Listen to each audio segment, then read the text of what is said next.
This past Thursday, I checked out Spider-Man No Way Home, the third installment in Tom Holland's Spider-Man trilogy. And I'm going to try and avoid spoilers within this review. However, if you want to just play it safe, I would advise clicking off of this video, saving it for later, and watching it again once you've already seen the movie. The only thing I'll really get into that's spoilery is stuff that's been shown in the movie trailers, such as the villains. So if you want to avoid that, please skip this video. So right off the bat, I think that No Way Home is up there for the best live-action Spider-Man movie. I've had some time to think about this, and it honestly goes toe-to-toe with Spider-Man 2 in several ways. The amount that Peter loses within the emotional roller coaster of this all, it's really up there with Spider-Man 2. Going into this movie, I had a lot of expectations. I mean, my expectations for this movie were super high, and I didn't think that they were going to be able to deliver at all. There was just so much that I was expecting to happen within this movie, so many characters to be included within this movie. They totally delivered. It could have easily been a mess. They were trying to do so much with the multiverse, and it could have been so much, like, it could have been a huge mess. I'm not saying there are some moments where it's a little messy, but it exceeds my expectations. It pulls it off so perfectly. And I think what's really cool is that it's not just fan service. Behind all the fan service, there's actually a Spider-Man story going on for Tom Holland's Spider-Man. So even if you haven't really seen all the older movies of Spider-Man, so you're not like familiar, like the villains and all that. So if you're like not really familiar with them from the other ones, it's no big deal. There's never really a dull moment in all of this. I've seen it twice now, and on the second time, I was kind of expecting it's gonna die off a little bit for me. I know what's gonna happen within, so it's not gonna be as great, but no, it really is. It's entertaining throughout. The pacing in this movie is really great. I think it's like the first act goes by so quick, and it sucks because you want it to last longer than it is, but it's going by so quickly. It's not overwhelming by any means.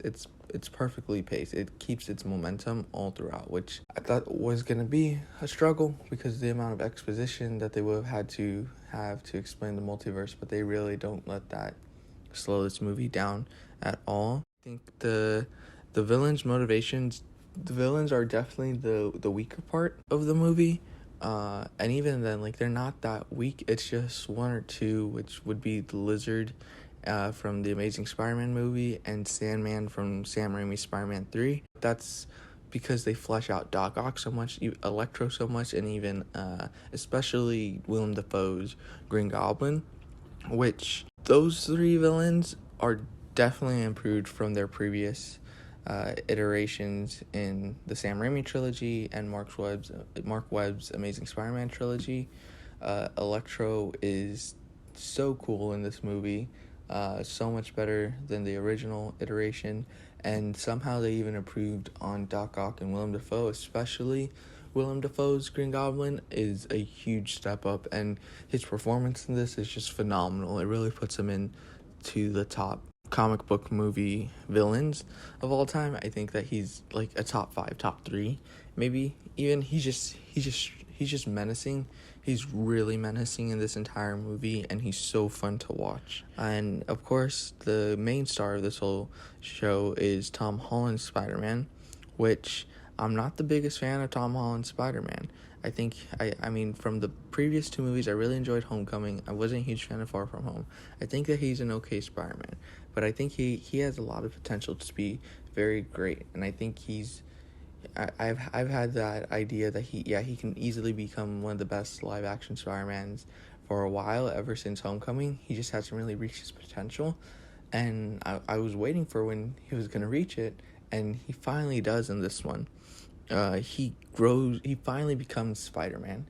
Like the entire two movies, you appreciate them more because you realize that no, he's not Spider-Man in those movies yet at all. But in this one, he finally becomes Spider-Man, which is basically his arc. He's learning the idea that with great power comes great responsibility, and because you realize he's not Spider-Man yet in those other ones that he's still learning, you definitely appreciate the other ones more, which is also another strength of No Way Home. And because of that, I know like this is 100% a subjective and there's so much bias going within this, but I would say that this movie, like, I know it's not perfect, and if we were to look at it objectively, then it would probably be like a 3.5 out of 5.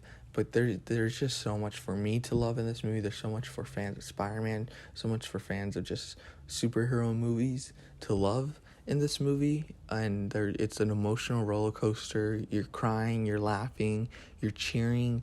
The audience reaction to this was just insane. So I'm gonna give Spider-Man No Way Home a 95 out of 100.